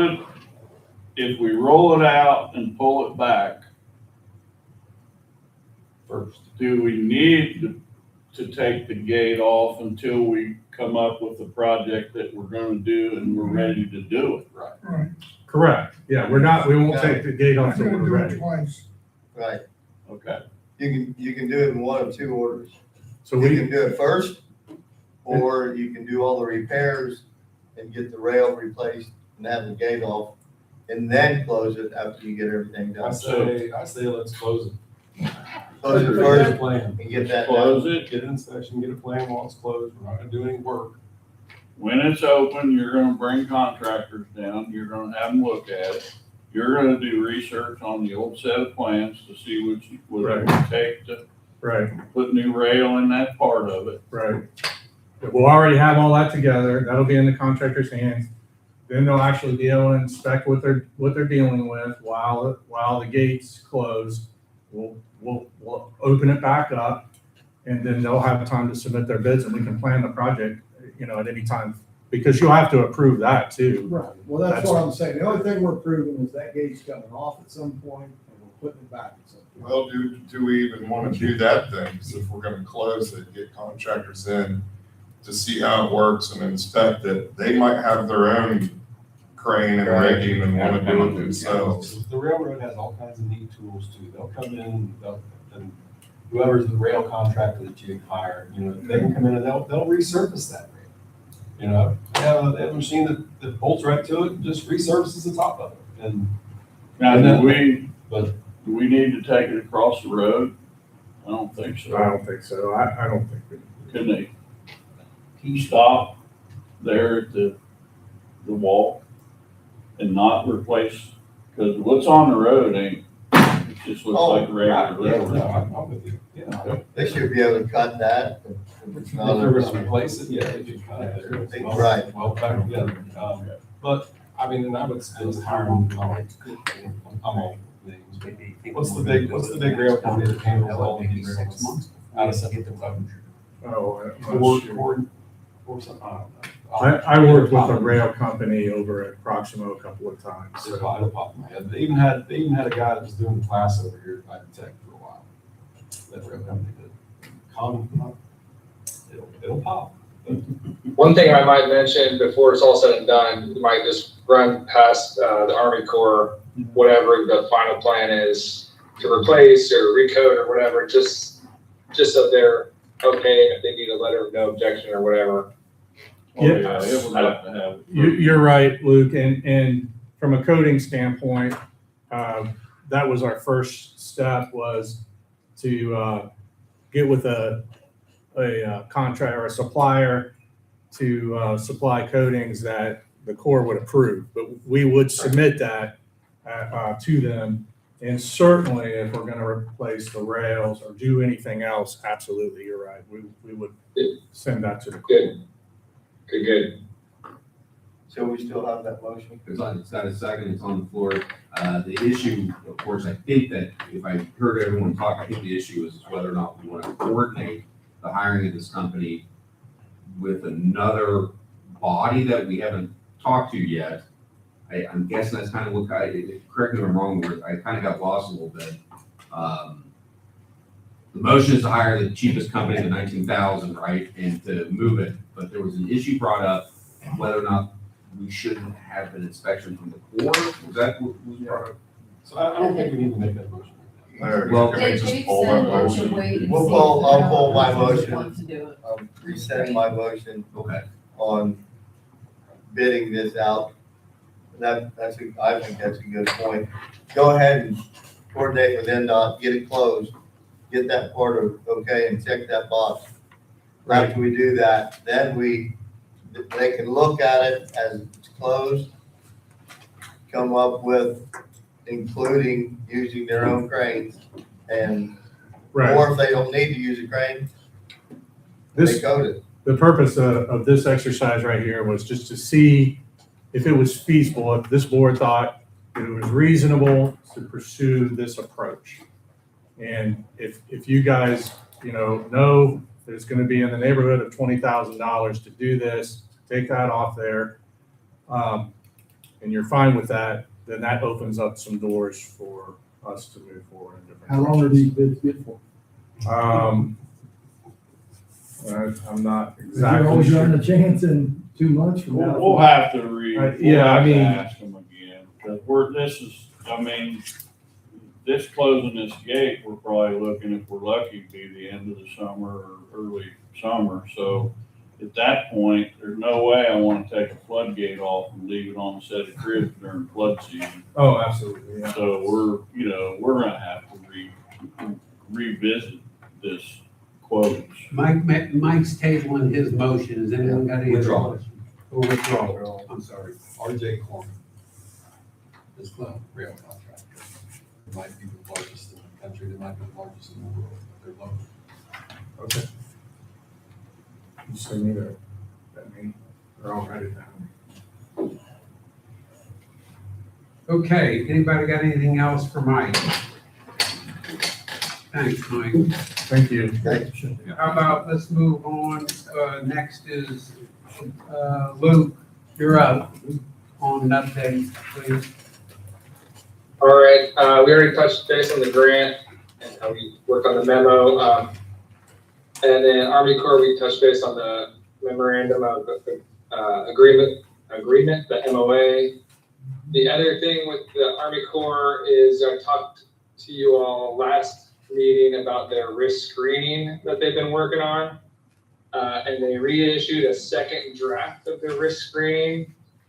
And the good news is that the overall risk in their report for your levy, for the Lawrenceburg levy has gone down in this second draft. And that's due to, they reference some of the work that we've done, and they reference some of our reports. And they also took into account some information that Paul had mentioned about emergency preparedness. So that's good. The overall risk went down in the second draft. They are going to be presenting this second draft to the senior oversight group at the end of the month, and we're going to be logging on as a virtual meeting. They're presenting it to them, to the senior oversight group in Army Corps, and then they're going to have one last round of revisions. So they worked on the second draft. They took into account our feedback, and then they just said, we're done. We're having this meeting at the end of April. So there's really nothing we can do in terms of our feedback between now and the end of April. Once they present it, then there might be one last round of any additional feedback. We have a few comments and questions, and Paul did too. I talked with him this morning, so I'll give a bigger update on that next month once we see how this meeting goes. So Luke, where did our number go to? I mean, when you say we're less risk, remember it was 1 through 5 or 1 through 4, wasn't it? Yeah, so there is their scale of Right. like 1 through 5, 1 through 5. most risk and least Right, risk. we were gonna be They don't 3. actually include that Oh, number in this report. Okay, never mind. They say, so we were a 3, if I remember right. Yeah, you were at 3 right in the Okay. middle. The overall risk has gone down, but they quantify that differently in the report. So like that overall number is more of like, I think their senior oversight group, they just kind of like stamp a number on it. I'm not exactly sure. They don't provide, this report is just kind of like a summary report, so it doesn't Okay. provide all the details. It just kind of outlines what goes into it and then what comes out of their process. So it's still gonna be 3 or if anything 2, but probably 2.5. 3, 2.5. 2.5. Yeah, I guess. I mean, I'm just saying, they said it helped our risk, but it's not probably gonna move to a 2, Luke. I remember Yeah, that just general. with the economic impact. Yep, people behind it. And all the people Yep, behind it. yep, I Yeah, remember no that. idea. Comment on that. They're gonna- Okay. So, and again, this is more of just, my understanding, it's more of their just kind of general feel for ranking how risky their levy portfolio is across the nation. Right. Other than that, it's not really clear if they use it for much else other than their own internal guidance. But we have some idea, Paul and I talked, and we have some things that, it's not perfect, so to speak, like what they've done, we could always provide some feedback and that risk could go lower. But that's some questions we're gonna be asking them after this next presentation. So that's the update on the risk screening with the Army Corps. Durban Plaza, we just received those plans, so we're gonna start reviewing those now. Are we gonna require them to pay us a fee? Do we know how much your fee's gonna be so we can give them a heads up? Jared can get that agreement to them? Well, Jimmy, they're gonna pay whatever that bill comes up to be, an hourly rate. That's what It's in our ordinance. that's what we've been doing. That's what we did over here, and here's the reason No, why. they gave them an estimate, didn't they? No, sir? we didn't. No. Didn't give them a fee? Kendall called me and asked me, what do you think it'll cost? I said, Kendall, that all depends on how good a job you guys do turning in information to us and how many hours we have to spend looking at it. I don't know how much it's gonna cost. So they know they're gonna pay a fee? They know. They know. They've got the packet that we put together, Okay. and I've got a suggestion to make on the ordinance here in a minute, but I think we got it covered. Okay. It worked out real good over here and they have to, in order to get the permit from us, they gotta walk in here with the check. Luke is gonna itemize that bill and keep track of his time separately on what he takes to review this process. And at that point, hey, here it is. If you want your permit, pay, and we'll give you the permit. Well, So I agree exactly with Paul saying. I think our ordinance covers it. However, I just want to make sure this is known, is that what if they never come in for the permit and now we got Yeah. hundreds of dollars? So I'd much rather, and it's a lot easier for me to sue somebody under contract than go after somebody on an ordinance violation, just so everybody knows. So if we got them an agreement and they said they are going to pay us for our work, they're on the hook. I gave them all the paperwork and your paperwork was in there too. So before they start on that, they're On gonna an have to agreement? sign it. So they are gonna sign an agreement. If they don't, they're not gonna get a Okay. permit, but they've got I that know what, paperwork. I just don't want them, I just haven't sent anybody an agreement, so that's why I was wondering. You what? I don't think I've sent them an agreement. no, you haven't. You gave us an agreement and it's in the packet. Yeah, it's an agreement, it's like the one That you you put bring together. down that we. Gotcha, so it's the permit agreement is what you guys are talking about? Right, Okay, Yeah. Right. Absolutely. So at some point, they're gonna have to sign that. I think what he's saying is they need to sign it before we do any inspections. Well, we can get on Because if they, it. if we go do the inspections and they don't want to sign it, their project goes belly up. They'll say, we never agreed to this. well, we went through that once. Just like the city did. As long as they sign that agreement, I still, look, we'll just get. Yeah, they've got it. They've so got it, All we Jared. have to do is. Heather can send it to you if you don't remember.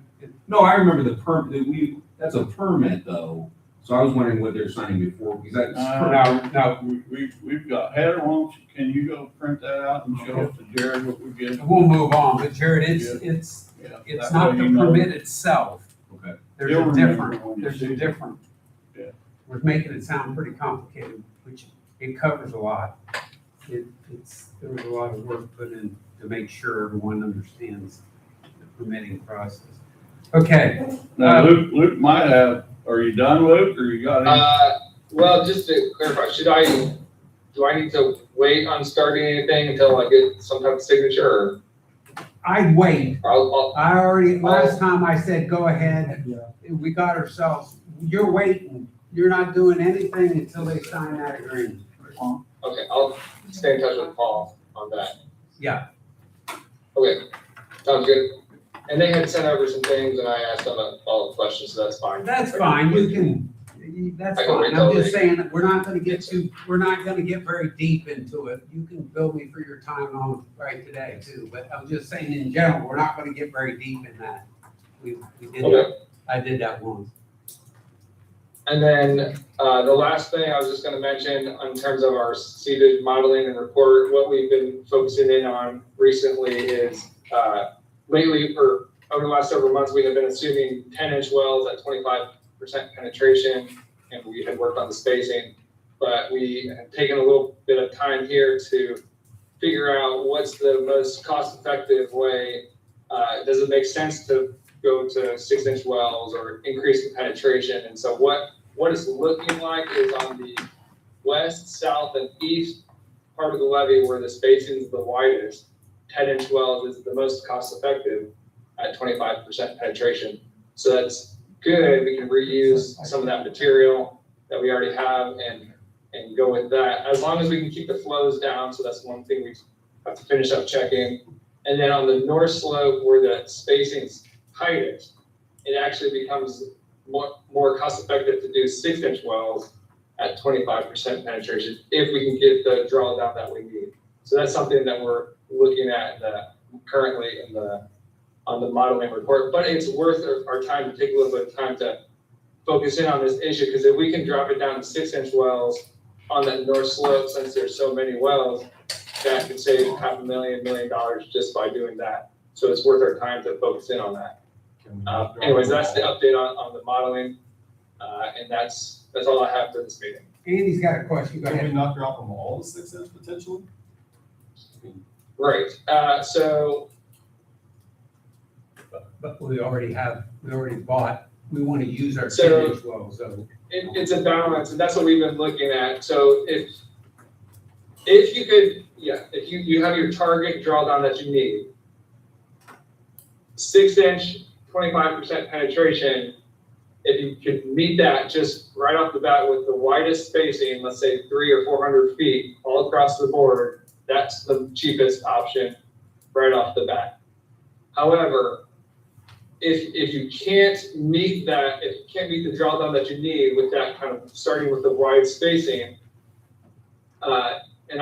this is what I've been kind of looking at from many different angles, but it's, if you have the spacing, so if you go from 400 feet to 200 feet versus going from 6-inch to 10-inch,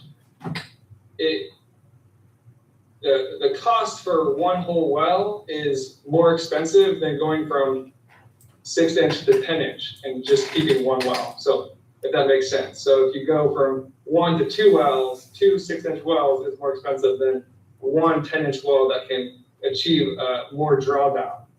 So that's why,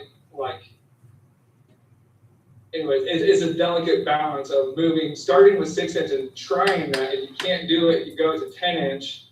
And then if that doesn't work, the question is, would you go deeper or would you start to decrease your spacing? And it's more cost effective, it's looking like, to go from 6-inch to 10-inch. If that doesn't work, try to decrease your spacing a little bit. And then at a certain point, it makes more sense to switch back to 6-inch. That's what we're looking at. And I was asking the same questions. And then The only caveat is that you always have to keep an eye on your flow. Right, that's what I was gonna say. You gotta worry about how much flow you're letting in. You know, Exactly. it's a balance. So, and we have like a design limitation there with the pump stations. You can't increase that, right? So as long as you can, and parts of the south levee, you don't really even need that much drawdown. But so maybe you can meet it with 6-inch in parts of the levee, but then, you still have corners, the southwest corner, southeast corner where 10-inch you still would need. But then, so it's a balance, and that's what I've taken some time here over the last couple of weeks to zoom in on this question exactly to see what the most cost-effective way to do this. Also, keep in mind we have some material, so if we can reuse some of that will help with the costs. I guess my question is, Luke, is it's not gonna be long before you're gonna be turning stuff into the Corps of Engineers. So all the thinking and the looking back needs to come to an end so that when you turn this in, I mean, it's like, hey, here's what we're gonna do. There's no more thought process at some point. Now, I know you're gonna be turning in a lot of information to them. Will the relief wells come in at a later date? Is that why you got a little bit of time to look at this? Or do you have to wrap that up pretty soon? Because we're fixing to send them a check to start looking. Right. So we're gonna need to finish that out for this report. So that's what we're working on now. Okay, all right. Yeah. Okay. Anybody got any more Luke, got anything else? That's all. Okay, anybody got any questions? How deep are these wells? Sorry. Okay, no, go ahead. I'm not hurting now. I'm just, go ahead. So, 25 to 30% penetration, typically, it's about 20 to 30 foot penetration into the aquifer, so it depends on the clay thickness, right? So clay thickness on average is about, let's say, 25 to 30 feet, and then you have another 20 feet. So the wells themselves might be anywhere between 50 feet to 70 feet. So they'll vary all around town. They'll vary, and what they did with the 3-inch wells previously was they just did 20 feet into the aquifer. So whatever the clay thickness was, they poked it through 20 feet. That ended up being, in many cases, around 20 to 30% penetration into the aquifer. And the current design standards, they really say don't go less than 25% penetration, because then the flow dynamics start to get messed up and they become less efficient. So they really say stick to that 25% at least in terms of penetration. One last question. Do they have to be gravel packed wells or can they be driven wells? Right.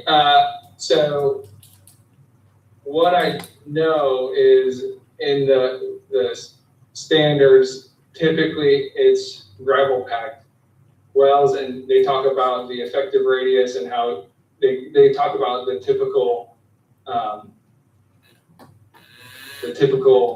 if you have this size of well, what the gravel pack typically is.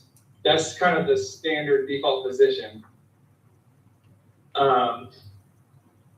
With that said, I know that's something you mentioned in the past, and it's something we've got to consider too. So we will look at that in terms of cost effectiveness, but it's more than just looking at the difference in the costs. So, because if you have a 6-inch well and you have, let's say, whatever, 8-inch gravel pack on the side of that, in the model, we can account for some of that gravel pack. So in terms of like the drawdown and whatnot, so it messes with, it affects what we put into the model in terms of the predictions of flow and whatnot. So if we just do a 6-inch well without a gravel pack, then what we're using to predict is actually less. So anyways, it's more just to say, it's something we can look at, but it's more than just fussing with the cost of the, it's two things. One, it's more than just fussing with the cost, and also it's something we have to follow with the Corps, because I think their default position, what they have in the manual, is that they do have gravel packs. Anybody got anything else? Okay, thanks, Luke. All right, that's all I got, guys. I'll log off here. All right, Good job, Luke. yeah. Good job. Thanks. All right, bye. Hey, Tom, I want to table this next agenda item.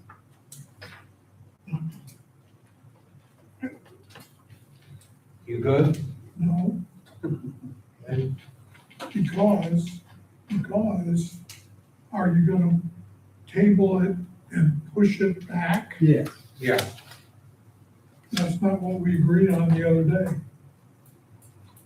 Yeah, it was assumed that we would get We would, to get some contracts in hand and come discuss it at another meeting. We weren't gonna make a recommendation and vote on it tonight. We were gonna try to, see if we could have an We gotta see the executive contracts session. first. Once we get the contracts or proposals from the lobbyists, then sit down and talk, and then vote on it next month's meeting. I mean, that's what we talked about the other day. yeah, but we weren't gonna drag it out. We were either gonna do it or not do it. No, a decision will be made at the next meeting. Yeah, the decision will be made the next meeting. Correct. And there will be a meeting where they can comment to the whole group. Correct, we're gonna set that up. Yeah. And we need to have a contract. I told you earlier. I think it's a good idea. And I think you agreed with me about two hours ago. I think you'll be happy. okay. How about, Paul, what about the, Okay, Washington project, I brought it up at the last meeting. Could not get things ready for you guys at this meeting, so I just need, it's gonna come up at the next meeting. So let's do the same thing. Let's table that. the next week, or to next month? To next month, I'll have, everything ready. It's just they had a hard time coming up with the parts and, just information for us in a meeting. All right, this is something like, Jared, let's go back to this ordinance and these fees. Berm has presented us with updated fees that JMT had to review these ordinances. My question to you is it wise for us every year to go through this and do an addendum to our ordinance, or could we state in the Lawrenceburg and the Greendale ordinance that you will be billed according to current yearly fees, and then that way I don't have to bug you how can we do this and make it simple? You hit it. So, well, there's two different considerations, right? There's simple and giving notice to the people that may use the services, right? So the simple way is like you just said, that the prices as they, basically put some language in there is they shall be adjusted pursuant to our vendor or something like that. But the main issue is, well, not the main, I mean, we can do that, absolutely. Right now, we have a recorded, that I believe, I'd have to double check it. It's been a couple of years, whether we actually put J&T's prices on. I'm not real sure if we did or not. So I have to look at that over to see if we actually have that on there. But if we do have that on there, I would say we at least have to do an amendment to take it to that position where we state that, hey, these fees are no longer valid, that we're now they'll be readdressed, please contact us or whatever. Then what I'll do is, me and Heather will put the yearly fees in with the packet when we give the packet out. So that's something that I'd like to do because I don't want it coming up every year. I just think it's when you put those fees in there, I mean, I think, what was it? It was HOAs were doing that, like, the house must be valued at X amount of dollars, and it's from the 1970s, and the house must be valued at least $10,000 or more, right? You're like, well, that's every house, so that's what you fix by doing that you don't have those stale fees from years past, because, this board is active. Who knows what boards are gonna be like in the future if they're gonna actively amend that, and then we can be in real dire straits. So do we need a motion for you to do that work? You don't need a motion for me to do the work. I would suggest this, have me I've created an amendment to our existing Greendale ordinance. And Lawrence. And Lawrenceburg. We'll do two different, Right, what we're right. gonna do, we'll do two different motions to amend the Lawrenceburg, to amend the Greendale, and I'll give it to you in written form. So that way we have it in paper, and then I can record it as an amendment to the existing ordinance. Okay. So I think for next meeting, I'll put that on my short list. And I'll get some language here. I don't know what it is off the top of my head. There's some language we put in there. Okay. Any questions on that? I'll move on.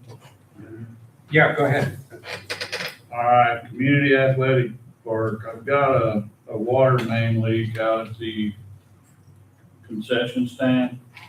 2-inch line, a lot of it's under concrete. It hasn't risen to the surface. I don't know where it's at.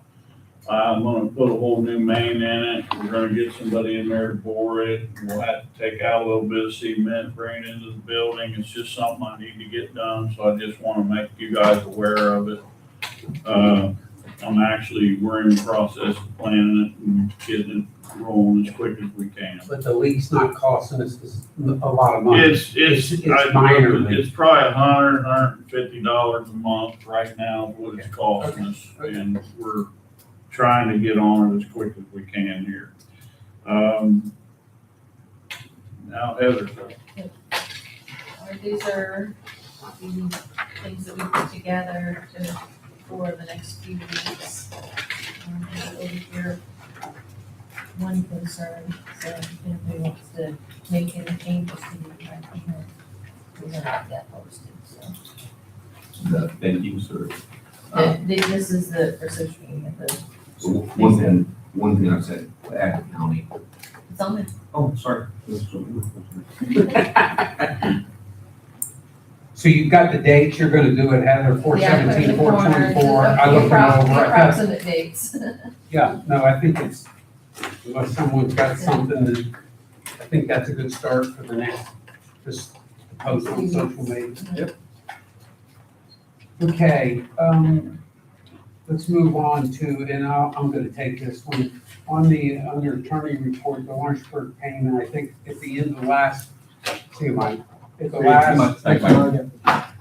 last meeting, I gave out an agreement that was sent to us that thought we should sign, and hopefully everyone's looked at it. I'll go ahead and give my opinion first. I don't think we need to sign that agreement. I think we've given the necessary paperwork and vouchers in our bill to the city of Lawrenceburg. I don't think we should sign that agreement. Anybody else want to weigh in on all weird? I would agree. Anybody else got anything? Okay, so we'll just proceed. I think they're gonna do an appropriation sometime in May for our fee, so we should be getting our money sometime in May. Okay, let's go and I'll try to move a little bit quicker, is our financial statements, our management report, our true up. I think it's all in there. We're pretty early, guys. It just through 3 months to really take a look at how it's going, but I think we're running okay on our budget, our true up. I want to go ahead each quarter, we go over our CD and cash report. And I think Heather put it together. You can see we're pretty CD'd up. We've got about 35 million in CDs. We've got about $3.2 million in checking and savings on this report. I skipped over the balance sheet and income statement to save a little time. You're welcome to take a look at it. But right now, our total balances at the end of March 31st is 38,136,835. Broke out again, CDs are about 34.8. Checking savings 3.2. And then second page by bank, you can see what each bank has as of 3/31. We really have with FCN, First Financial, Civista Wealth Management. The last one, probably the more important one to look at, would be our CD maturity report. And, we had a CD come due 4/1, but you can see we have another 5.7 million coming due in 2026 yet. But you can see as we went out, our yields are still pretty good, 4.25, 4.21, 4.02, 4.02, so we're still laddering out our CDs. We should come in roughly at about 1.449 million in interest income based on a 4.152 yield. So I think our cash and CD report looks good. I signed the reconciliation report, that looks good. And lastly, I have in here we had a meeting, it's the finance meeting minutes on April 2nd. We reinvested $3 million.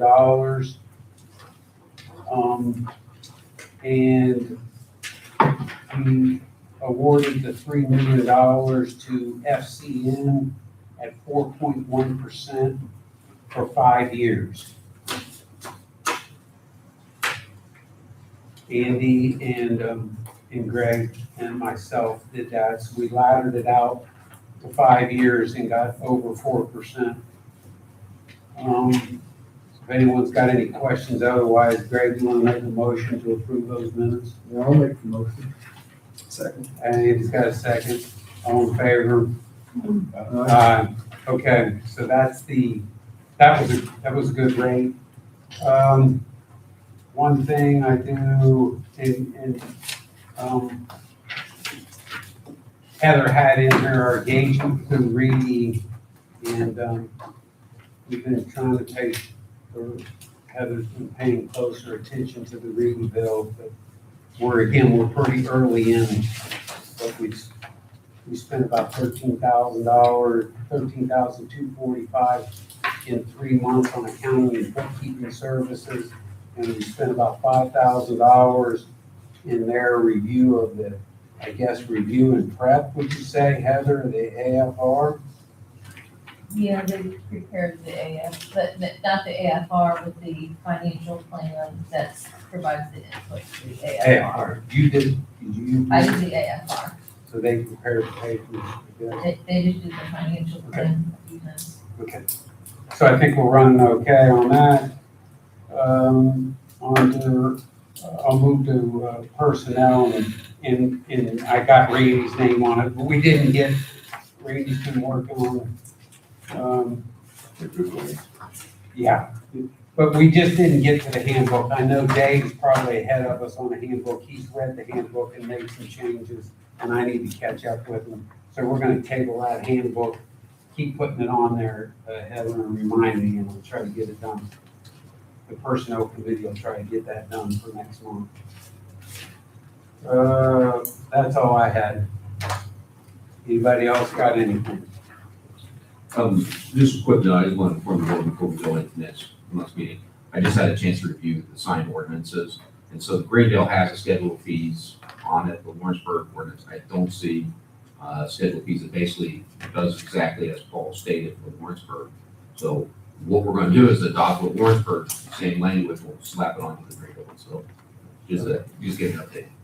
We have And that. all I need to do is get a yearly quote from Rendell and JMT and insert it in my packet that I give them, and then that they'll know what they're gonna have. That's perfect. So you'll see one amendment from me next week. Greendale.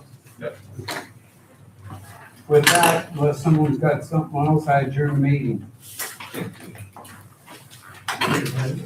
Also, what? One other question. About the proposals and the contracts. What are the, so I'm